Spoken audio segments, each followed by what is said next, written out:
Arī pieaugušais. Arī pieaugušais var uzbūvēt sevi no jauna. Un pieaugušais, atšķirībā no bērna, pieaugušais pats ir atbildīgs. Ar kādu stratēģiju viņš pats sevi pārbūvē, pārveido un kas ir viņa palīgi šajā pārbūvēšanās procesā. Arī pieaugušie. Ja gadījumā kāds uzskata un redzēs, ka Kraftinera sociālajos tīklos figurē bērni, mazuļi un dažādi tāda spēlēšanās vide, šodien runāsim par to, ka šī metode arī pieaugušajiem var noderēt, un 2 pieauguši cilvēki ar jums sarunāsies, psiholoģijas doktora metodes autore Ina Grasmane, un es pats, Viesturs Vizulis, arī ļoti gudrs pieaudzis bērns ar jums labprāt būšu kopā, lai mums interesantāk uzturēt sarunu. Tātad pieaugušie. Arī viņiem metode paredzēta. Tas ir varbūt kādam kaut kas jauns. Labvakar vispirms visiem. Paldies, kas pieslēdzās un kas pieslēgsies vēl procesā šim raidījumam. Jā, arī pieaugušajiem. Pirmā vieta, kur mēs aizbraucām ar Kraftineru, lai pārbaudītu šīs metodes tādu ietekmi tieši tādā starptautiskā multikulturālā vidē, tā bija Ukraina. Un Ukrainā strādājot ar bērniem un ceļot bērnus un palīdzot viņiem runāt un izstāstīt viņu stāstus, visu to, ko viņi redz, par to, ko viņi redz, kas bērniem nebūtu jāredz. Skaidrs, ka turpat blakus stāv arī bērnu mammas. Un bērnu mammas pārdzīvojot spēcīgus arī pārdzīvojumus, zaudējumus, trauksmi, spriedzi. Un varbūt dažkārt mums šeit liekas, tas tā kā mēs skatāmies filmu vai skatāmies, rakstam par karu, lasam romānu, tad dzīvē tas tiešām ir ar ļoti spēcīgām emocijām un pārdzīvojumiem saistīts, kas nevienu neatstāja vienaldzīgu. Un es redzēju, ka šī intervence, ka šī palīdzība, šī būvēšana ir vajadzīga arī mammām, sievietēm. Sievietēm, kas iet cauri nopietniem pārbaudījumiem tur. Un tad, kad es atbraucu mājās, es domāju, bet mēs jau šeit arī esam sievietes, kas iet cauri saviem pārbaudījumiem, savai dzīvei, kas arī piedzīvojam strupceļus. Un es sāku par to domāt, apkopojot visu savu ilgadīgo pieredzi darbā ar sievietēm, ka Kraftinera varētu piedzimt arī sievietēm. Un es ilgi nesāju sevī šo ideju, ilgi. Līdz kādā naktī tā piedzima. Un tas bija pārsteidzoši. Šis Kraftinera sievietes metodas piedzimšanas stāsts ir tiešām ļoti personisks, jo es arī jutos, esot tā kā strupceļā, un tas strupceļš skāra dažādas jomas, gan profesionālo, gan personisko, un es tiešām piedzīvoju ļoti nopietnu strupceļu. Es nezināju nevienu soli, kā spērt tālāk, un nevarēju aizmigt no tā. Es domāju, varbūt īstais laiks sākt būvēt. Varbūt jāsāk būvēt. Jā, es izvilku savu kasti, un es sāku būvēt, un tajā naktī piedzima mūsu 7 galvenie terapeitiskie raundi, un es piedzīvoju, cik tas ir transformējoši, cik tas ir spēcīgi, jo būvēšana, viņa ļauj tev paskatīties uz savu dzīvi pavisam no citas perspektīvas. Un vispār tu vari dot iespēju šai būvē runāt ar sevi, un pats vai pati runāt ar šo savu būvi. Un es piedzīvoju gan arī tādu piedzimšanu pa jaunu, un kopā ar to metodu piedzima, varētu teikt, un tas bija ļoti spēcīgi, transformējoši, un es no rīta piecēros jauniem spēkiem. Es zināju, kas man ir jādara, es biju saimniece savai dzīvē, un es turpinu vēl joprojām īstenot tos soļus, kurus es saņēmu tajā naktī. Tas ir par... Jā, Ina, paldies, ka personisku stāstu izstāstīji, bet tomēr es redzēju, iejaucos, tik tālu gan, kad tu ir pieaudzis cilvēks, ķēries tad pie būvēšanas, ķēries pie metodas, un strupceļos patiešām mēs ķeramies, bet vai pieaugušies pie kaut kā ķertos, viņam gribas kaut kādu tādu akreditāciju, ka tas, ko es daru, ir normāli, ka tas ir pierādāmi, pareizi, zinātniski un tam līdzīgi. Un kā tas tā darbojas, ka arī pieaugušies un var būvēt? Nu, pirmkārtām, tas, kas saistīts ar bērniem, protams, to visu pavada zinātniski pētījumi, un tas ir ļoti nopietni un svarīgi. Bet runājot par pieaugušo, tā kā es pati esmu ar ilgadīgu terapeitisku pieredzi, tad patiesībā tas ir tāds terapeitisks apkopojums, tāds akords visas pieredzes. Ja? Nu, Kraftiner ir integratīva, holistiska, ļoti mūsdienīga pieeja, kas integrē visus terapeitiskus daudzus, es teiktu, varbūt ne visus daudzus terapeitiskos virzienus vienā pieejā. Gan eksistenciālā terapija šeit ir klātesoša ar šiem jautājumiem, kas es esmu, kā man būt autentiski, tādam, kāds es esmu, vai kāda es esmu saskaņā ar savu iekšējo būtību, vai sistēmiskā pieeja, kur mēs skatāmies sistēmiski uz visām lietām, un kur es izmainot vienu lietiņu, mainās visa sistēma, vai mākslas terapija, kur šī ir brīvā radīšana, vai attīstības mūsu psiholoģija, kur mēs skaidri saprotam un pētam, kādā valodā runā katrā vecumposmā cilvēks, un Kraftiner tilts, kas būvē saskaņā ar šo īpašo valodu. Tātad daudzu psiholoģisku un terapeitisku metožu kopsavilkums vienā metodē ar vienu ļoti būtisku inovatīvu piesitienu. Es teiktu, brīvā būvēšana pa vidu, tas ir centrs, tā ir centrālā metode, un blakus arī brīvā radīšana, zīmēšana, ne tikai būvēšana, simboli, kā tilts uz cilvēku iekšējo pasauli, kur viņš sadzird, atklāja sevi. Un tā arī man notika tajā naktī. Jā. Unikāls punkts, kā radīšana. Ne tikai būvēšana un radīšana. Sanāk, ka cilvēks tieši radīšanas kaut kādā procesā viņš kļūst pats sev tuvāks vai pieejamāks. Kā tas darbojas? Tu ļoti svarīgu diedziņu pavilki, jo radīšana ir cilvēka vesela cilvēka veselības pazīme. Un tieši kontekstā ar bērniem, un es domāju, kontekstā arī ar pieaugušu cilvēku, ja cilvēks ir pārstājis radīt, tad ļoti plaši skatoties radīt, katrs var savā jomā kaut ko radīt, tad cilvēks saslimst. Viņš iestrēgst šajā kaut kādā ierobežojumā, un viņam sāk palikt ar vien mazāk spēka. Šī radīšana, tas ir arī mūsu veiksmes atslēga.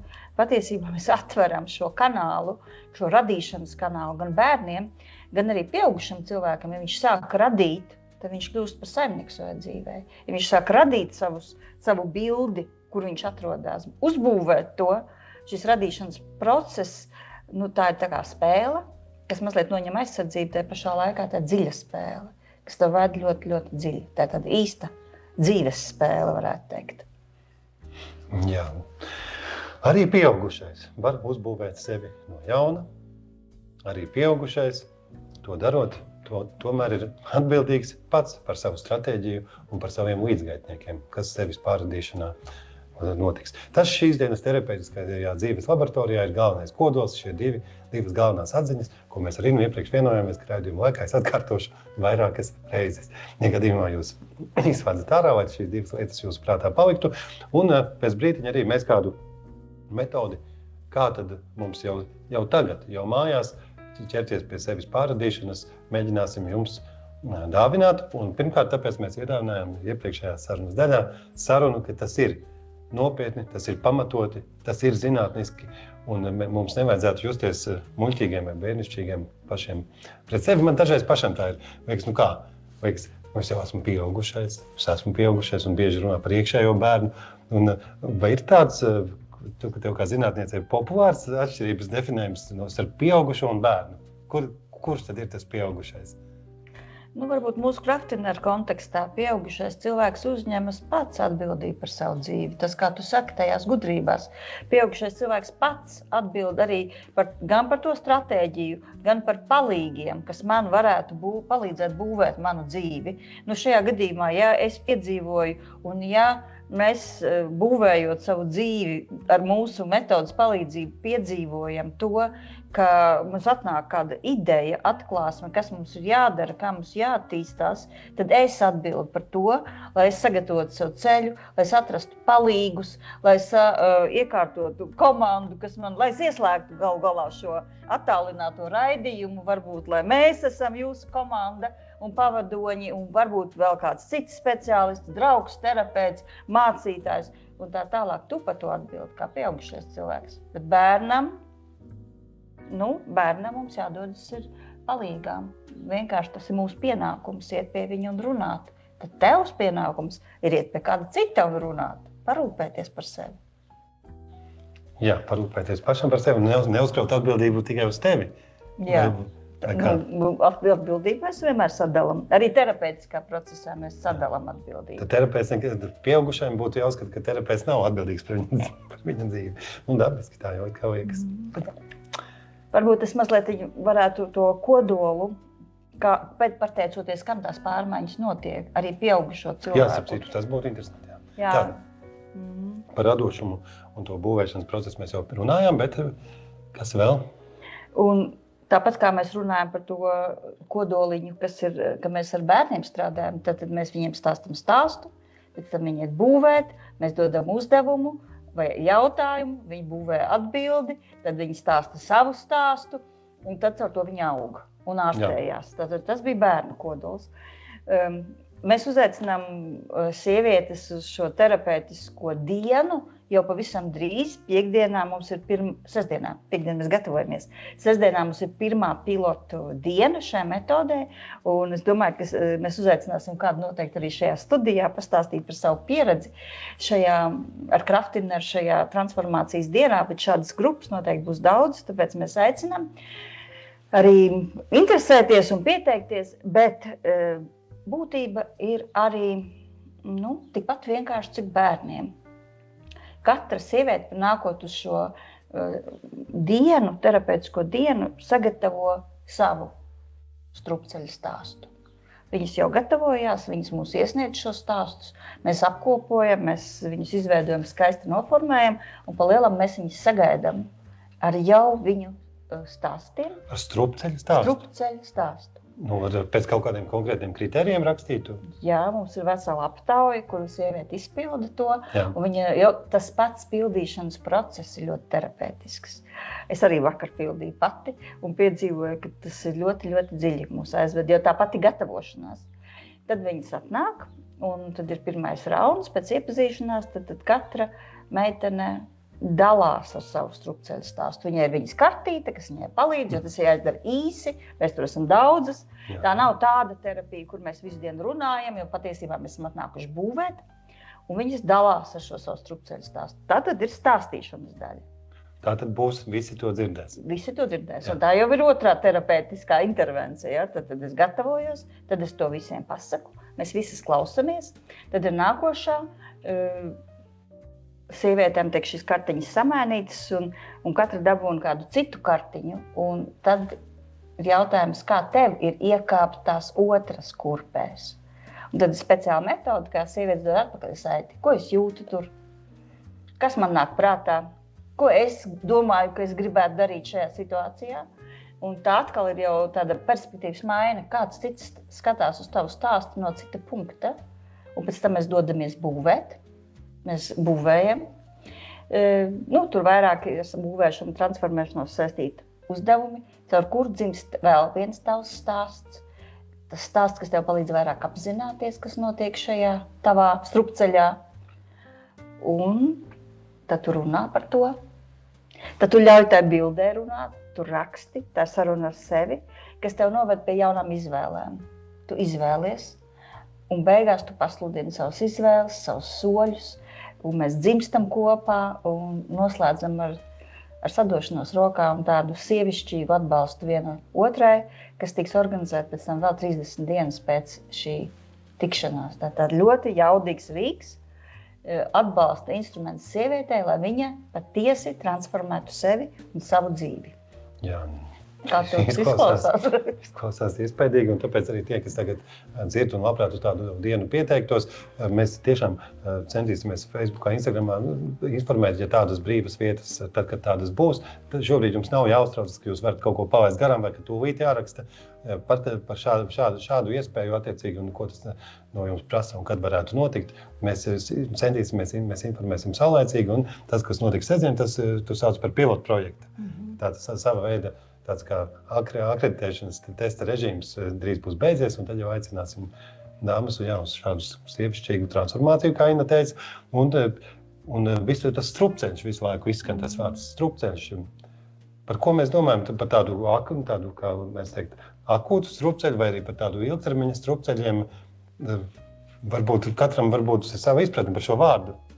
Nedaudz. Ar ko tev asociējas vārds strupceļš?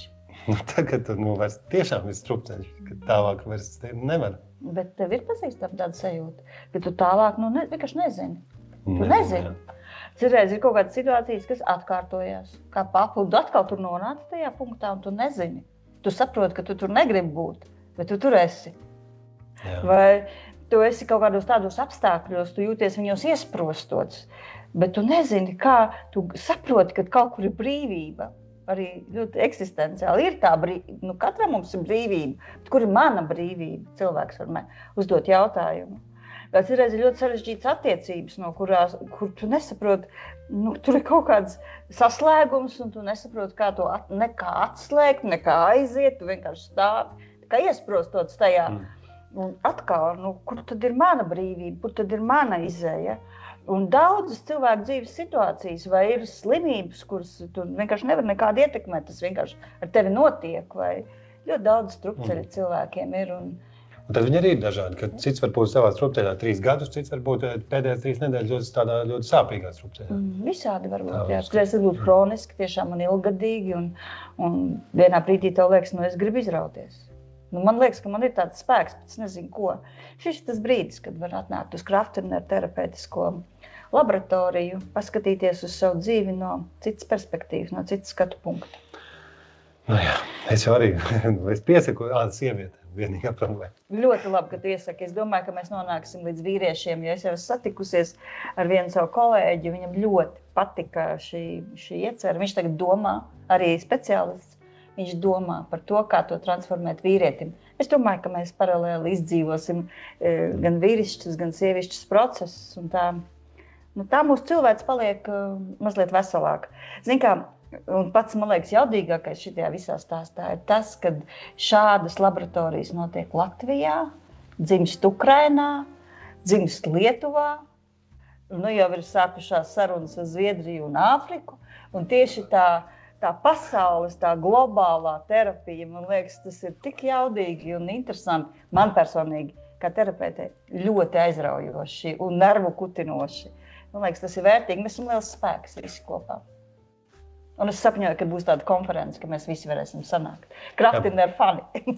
Patiešām uz Zviedriju un Āfriku redzu, jūs esat tie sekotāji. Es jau arī esmu sekotājs. Es sekoju šai lietai, vai tepat no mūsu Latvijas jaunas un svarīgas pieejas tiešām var tapt. Un arī šodien mēs gribējām nonākt pie metodes, ko mēs varētu izmēģināt mājās, bet es gribēju jūs aicināt, mīļie skatītāji, es pats sev to saku galvenokārt, bet arī jums.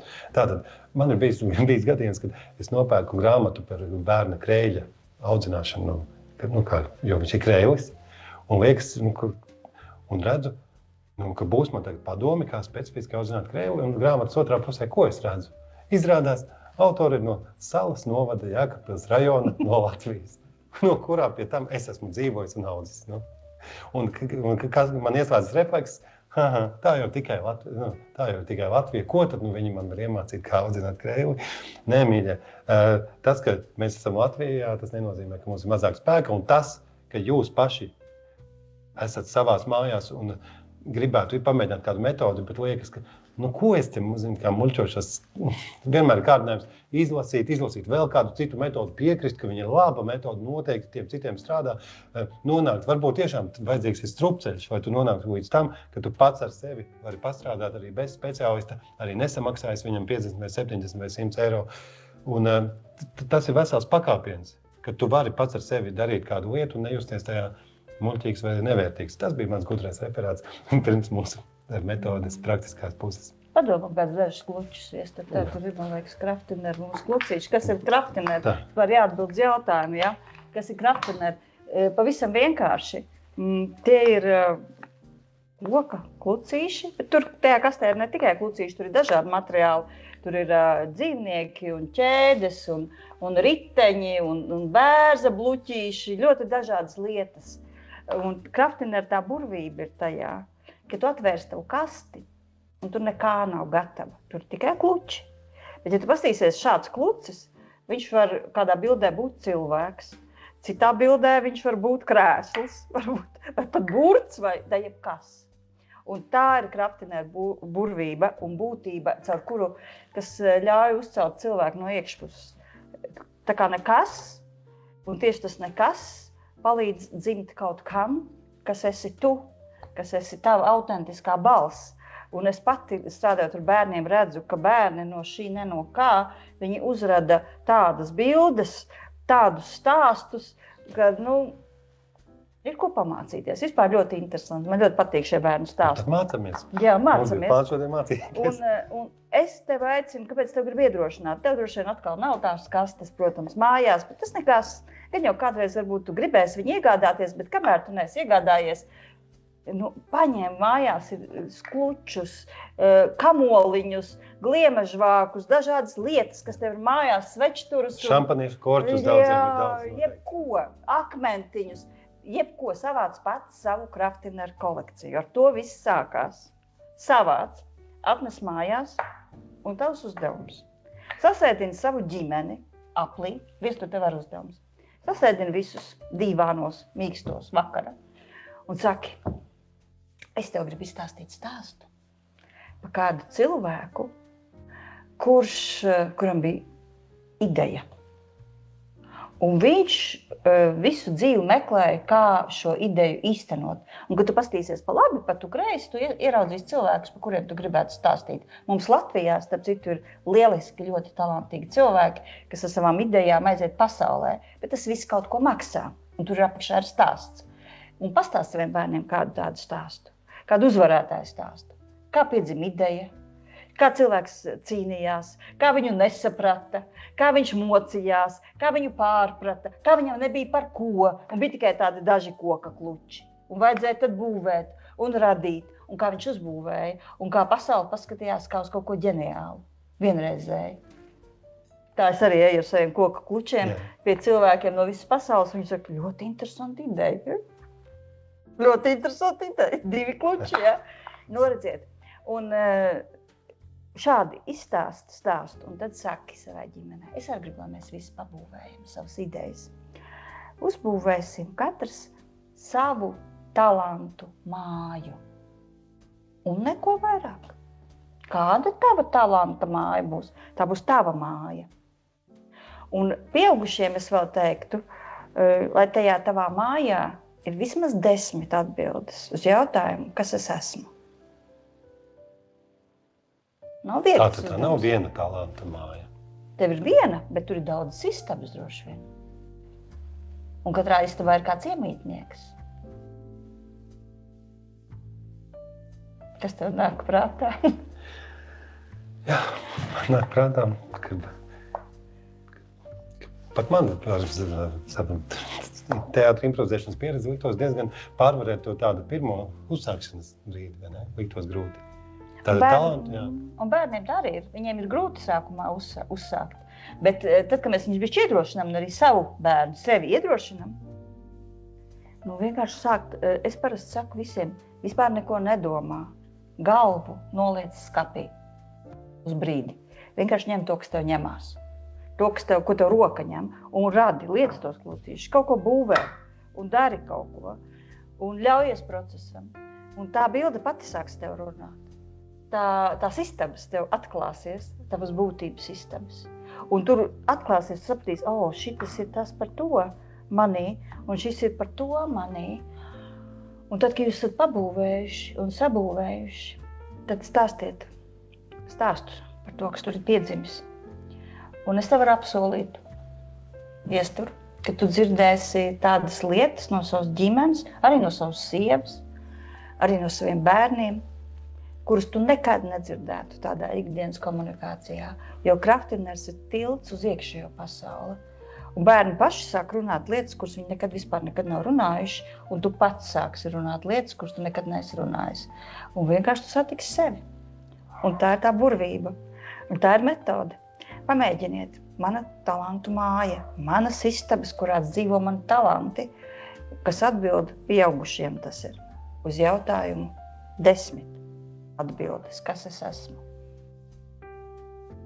Tu varbūt vismaz 3 var nosaukt. Kas tu esi? Kas es esmu?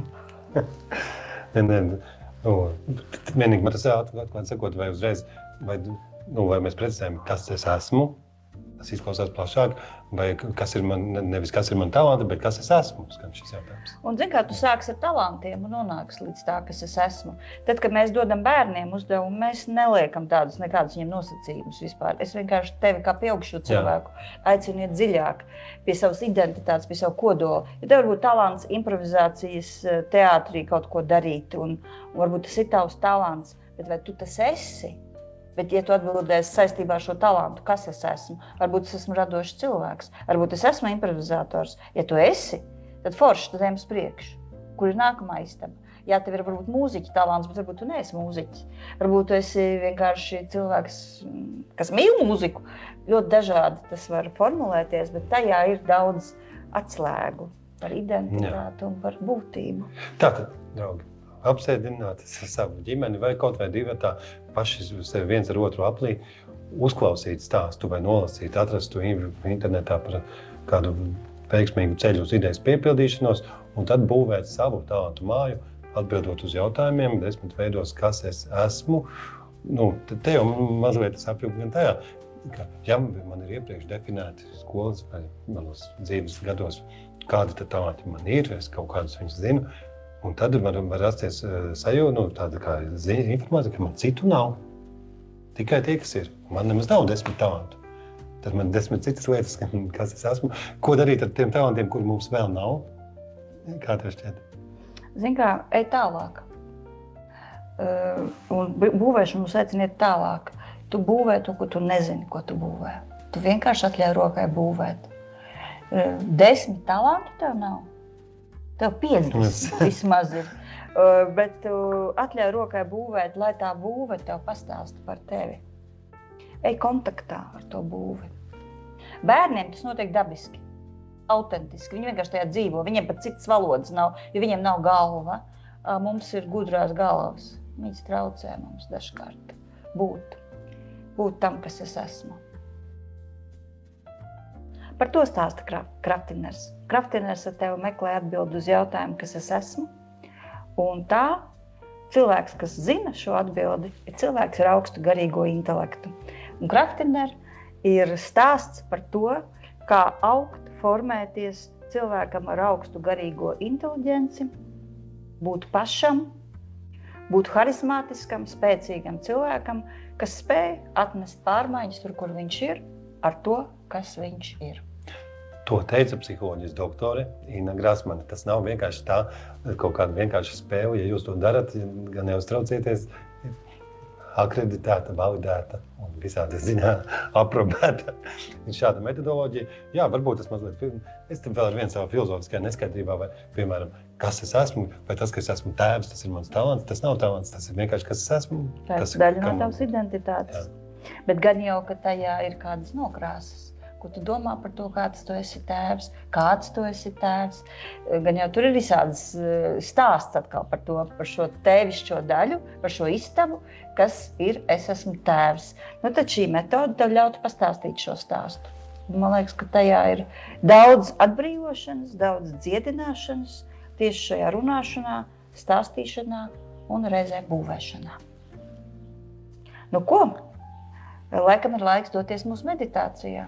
Dosimies mūsu meditācijā, atgādinot mazliet par nākamo pirmdienu.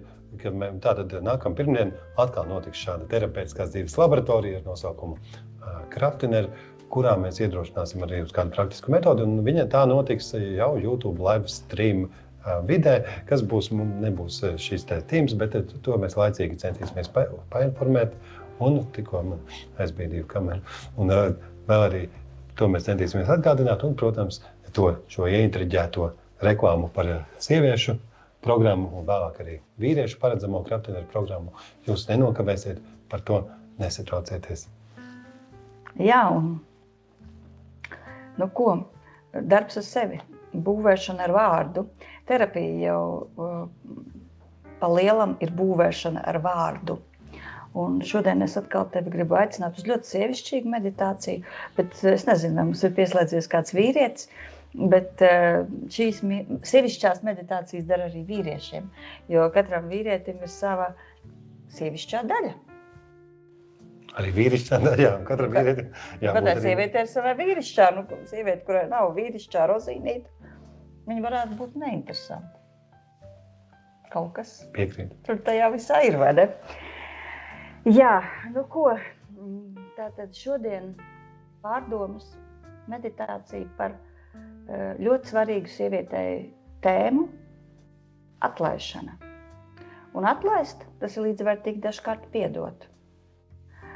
Atlaist, piedot, tas ir sievietes ļoti svarīgs uzdevums, kas sievieti padara par sievieti. Ja sieviete atlaiž savus bērnus, tad, kad ir pienācis laiks, tad viņa ir sieviete. Bet ja sieviete piesiena savus bērnus un neļauj viņiem iet un dzīvot to dzīvi, kas viņiem ir paredzēts dzīvot, tad grūti to saukt par sievieti. Tā ir sievietes slimība. Sievietei ir jāmāk atlaist. Tā viņa aug pa sievieti. Citreiz šī atlaišana ir ļoti sāpīga un grūta. Man pašai ir 4 bērni. Es zinu, ko tas nozīmē. Tas nav viegli, bet tas ir ļoti, ļoti svarīgi. Viņiem tas ir svarīgi, un man tas ir svarīgi. Savukārt man tas atver jaunu telpu, jaunai iešanai, jaunai izaugsmai, jauniem resursiem. Bet, lai es varētu šādi atlaist, es varīgi piedot. Un tāpēc šodien nebūs viegla varbūt tēma, bet nenobīstieties. Ejam kopā, atlaižot, piedodot, un varbūt tuvojoties kādai nākamajai Kraftineru sievišķības laboratorijai. Un kā vienmēr, atrod vietu, kur tev ir ērti, kur tu vari apsēsties, atslābināties, lai tavs ķermenis ir brīvs, lai, kad tu ieelpo, tu jūti, ka tava elpa plūst brīvi, un tad, kad ja tu sāksi dziļāk elpot, tu jutīsi, kur ir sasprindzis ķermenis. Vienkārši atbrīvo tās vietas, un mazliet kādu brīdi pēlpo un sajūt savu ķermeni. Ielpo un ļauj ar izelpai, kā tādai maigai vēja plūsmiņai caurstaigāt no iekšpuses tavu ķermeni. Atbrīvot sevi no iekšpuses. Vairākas reizes tā ielpo un atļauj izelpai atbrīvot tavu ķermeni. Tā arī būšana. Būšana ķermenis kopā ar sevi. Jušana. Sevis jušana. Ielpo un ļauj šai izelpai plūst caur tavam ķermenim.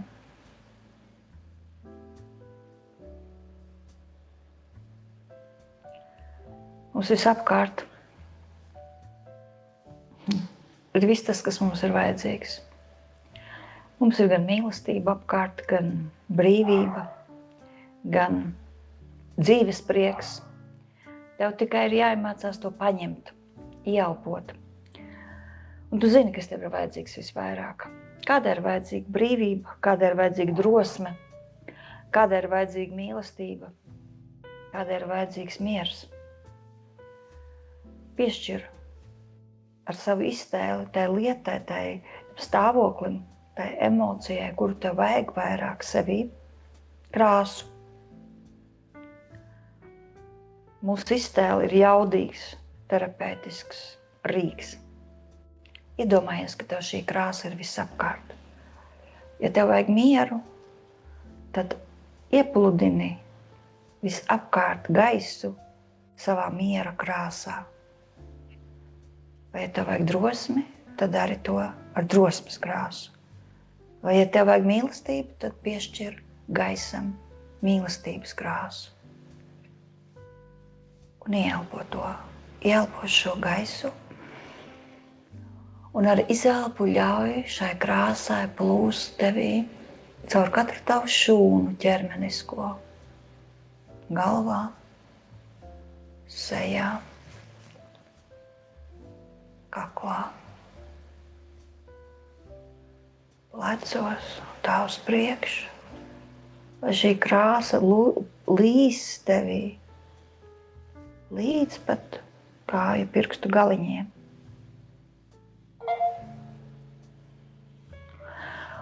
Un vēl kādu reizīti tu vari pastiprināt šīs krāsas plūdumu, viņi var lēnām pieņemt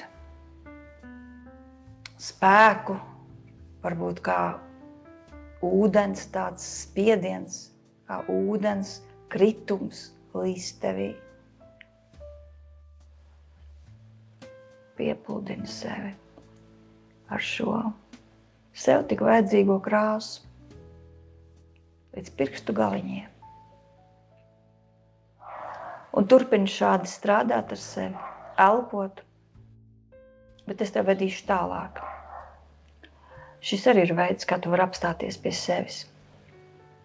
Šis stāsts nāk no tava ķermeņa, no tavas būtības. Tas arī ir stāsts.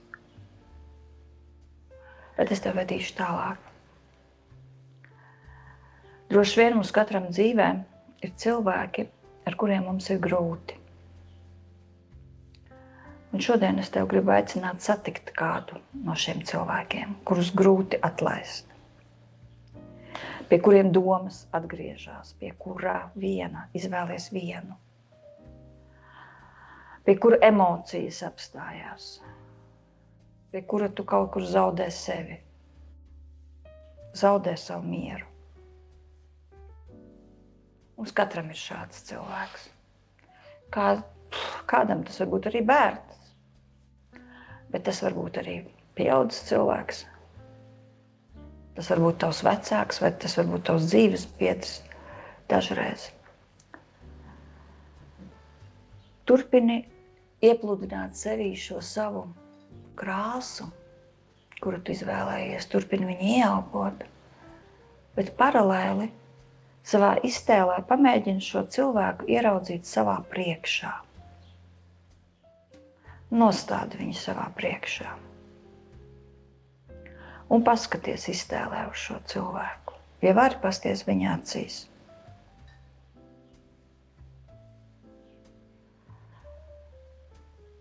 Varbūt tas nebūs viegli citreiz. Ja cilvēks ir ļoti kaut ko darījis pāri, tad varbūt tikai detaļas tu varēsi redzēt.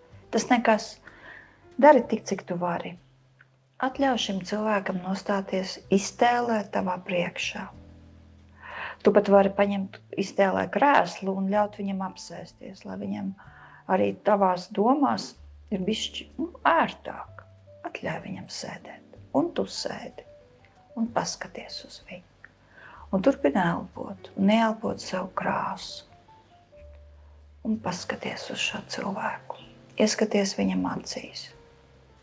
Ko tu jūti?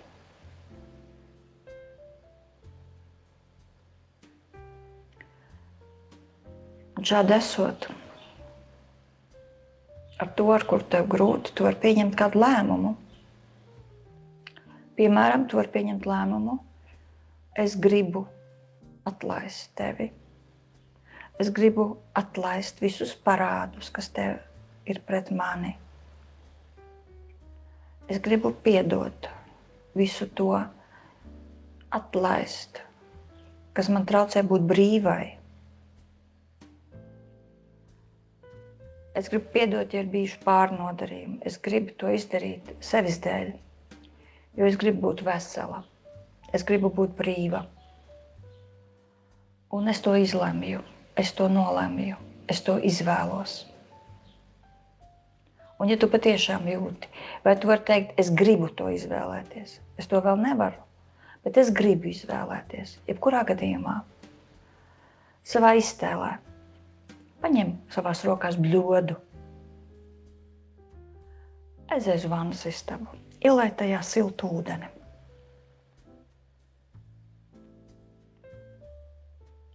Paņem no vannas istabas arī dvieli, apsien sev ap gurniem un dodies ar šo bļodu pie tā cilvēka, kur viņš sēž krēslā. Noliec bļodu zemē. Paņem cilvēka kājas. Novelc viņa apavus, zeķes.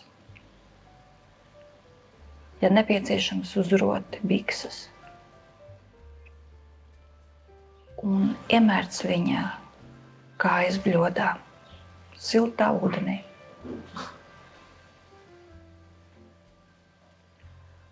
Un mazgā šīs kājas un saki, es izvēlos piedot, atlaist visus parādus, mīlestības trūkumu. Es atdodu, atlaižu no sevis visu to negatīvo, ko atstājusi kaut kāda tava rīcība manī. Es atlaižu visas negatīvās emocijas, un es atlaižu tevi. Tu esi brīvs. Tu man neko neesi parādā. Tu esi brīvs, un es esmu brīva. Un mazgā šīs kājas, un sajūti, ka tu to dari.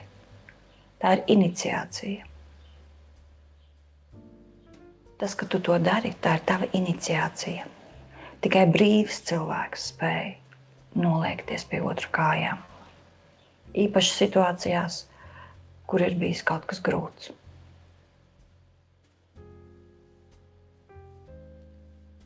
Un es tev vadīšu tālāk, bet tu pie šīs meditācijas vari atgriezties arī vēl vakarā vai rītā. Bet paņem dvieli, kas ir tev ap gurniem. Paņem šīs kājas rokās un noslaugi. Un uzvelc zeķes un apavus. Un paskaties vēlreiz šim cilvēkam acīs. Un pasaki, es tevi atlaižu. Paņem bļodu, paņem dvieli un dodies uz vannas istabu. Visu sakārto. Atgriezies. Un ja šis cilvēks tur vēl ir, tad saki, ka viņš ir brīvs. Viņš var iet. Un sajūti, kā tu jūties. Un atgriezies pie sevis. Atgriezies pie savas krāsas. Piepildi sevi. Un dzīvo kā vesels cilvēks, kā brīvs cilvēks. Kā cilvēks, kurš uzticas sev, kurš mīl sevi un mīl tos, kas tev doti tavā ceļā. Paldies visiem, kas gājāt šo ceļojumu kopā ar mums. Tiekamies pēc nedēļas. Nākamajā pirmdienā 8.